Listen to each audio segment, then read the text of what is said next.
কদর সব দিকে লাগিয়ে দিস না, তাই জন্য বলি। আবার অনেকে বলে এখানে এই যে দুটো গাছ আছে, এটা আমি শীতকালে কিনে, আজকে আমি ঠিক করেছি কি আমার ছাদ বাগান যেটুকু আছে সেটুকু আমি আজকে তোমাদেরকে দেখাবো, কেমন ভাবে আমি ছাদ বাগানটা তৈরি করেছি আর কি কি গাছ লাগিয়েছি আজকে সেটা। এখানে এই যে দুটো গাছ আছে, এটা আমি শীতকালে কিনেছিলাম।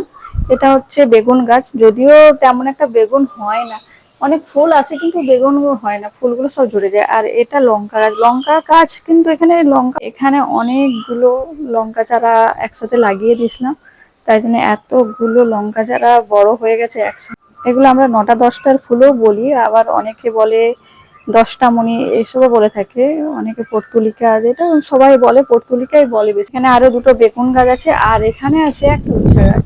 উচ্ছা গাছে দেখো উচ্ছা একটা হয়েছিল, আর আগে আরো 4-5টা হয়েছিল উচ্ছা, কিন্তু এই উচ্ছটা দেখছি খুব ছোট অবস্থায় পেকে গেছে।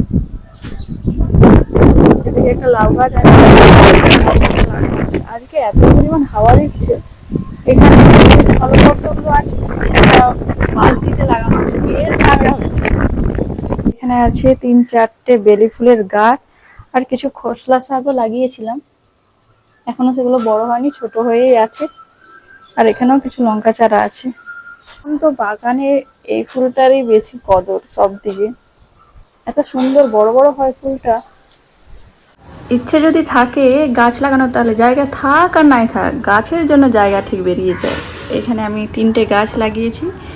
এই গাছটা আমি রাস্তা থেকে পেয়েছিলাম, একদম ছোট এতটুকু ছিল, সেইটুকু পুঁতেছিলাম, আর সেখান থেকে এত বড় গাছ হয়েছে। আর এইগুলো আমি ডাল কেটে কেটে লাগিয়েছি। আর এটা নার্সারি থেকে নিয়ে এসেছিলাম, কাঁচের সে বাউলগুলো হয় তার মধ্যে ছিল, তারপর সেটা ভেঙে যেতে আমি এরকম মাটিতে লাগিয়ে দিয়েছিলাম, এখন বেশ বড় ঝাঁকড়া হয়েছে।